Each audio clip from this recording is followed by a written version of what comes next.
श्री स्वामी समर्थ. जय गुरुदेव दत्त. एकदा अक्कलकोटमध्ये श्री स्वामी समर्थ आपल्या मठात बसले होते. अनेक भक्त त्यांच्या दर्शनासाठी येत असत. त्यात एक गरीब दुःखी मनुष्य रोज येत होता, पण काहीच बोलत नव्हता. तो फक्त दूर उभा राहून स्वामीकडे पाहायचा आणि निघून जायचा. एक दिवस स्वामींनी त्याला हाक मारली. "अरे, इतके दिवस येतोस, पण काही मागत नाहीस का रे?" तो मनुष्य नम्रपणे म्हणाला, "स्वामी, मागायला माझ्याकडे शब्दच नाहीत. आयुष्यात खूप दुःख आहे. जे होईल ते तुमच्या इच्छेने होऊ दे." स्वामी समर्थ हसले आणि म्हणाले, "जो माझ्यावर पूर्ण विश्वास ठेवतो, त्याचं ओझं मी उचलतो."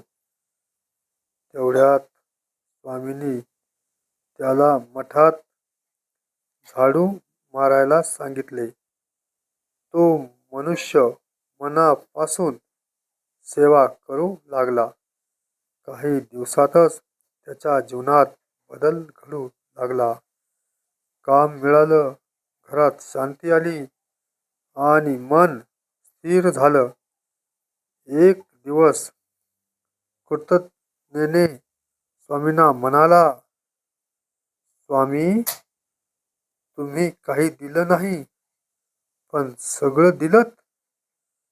स्वामी समर्थ म्हणाले, "मी काय देत नाही रे. मी फक्त भक्ताच्या मनातील अडथळे काढून टाकतो. उरलेले त्याच्या नशिबात आधीच असतं."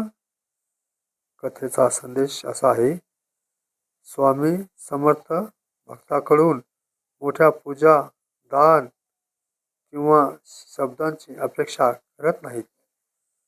त्यांना फक्त श्रद्धा, संयम आणि समर्पण हवे असते.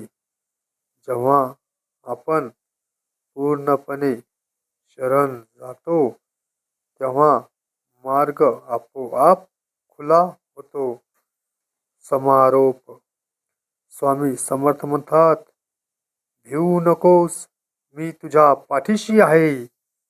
भिवू नकोस, मी तुझ्या पाठीशी आहे."